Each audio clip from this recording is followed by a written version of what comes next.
Pýtal som sa to už aj Ríša. No počúvaj ťa. Čo by si odpovedal na otázku, že čo sa ti na tomto výlete zatiaľ nepáči? Čo sa mi nepáči? No. Okrem pána Sobotu.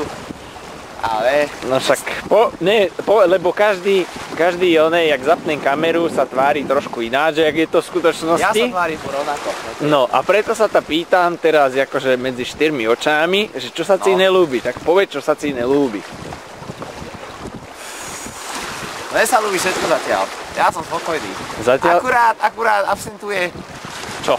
To, že v aute sú nemi pustené filmy, ale vynahrádza to tá scenéria, čo ideme po ceste. Takže to pohode. Akurát na tej diaľnici, keď sme išli, si mohol zapadovať, ale to je celé. No, naopak, že čo sa ti ľúbi? Tak ľúbi sa mi to, že sme celá príjela všetká tá túradečná. A ten výhľad, pomorský. Že dneska... Akurát to sa mi nelúbi, že nemám zimnú bundu, no ale tak... Čiže dneska to bolo dobre, hej? Jasné, dneska bolo vynikajúce. Dneska to bolo dobre a ešte taká otázka, že... No, počúvam. Že čo by si zmenil, keby sa dalo akože podľa teba? Že čo by si zmenil? Že keby mohlo akože...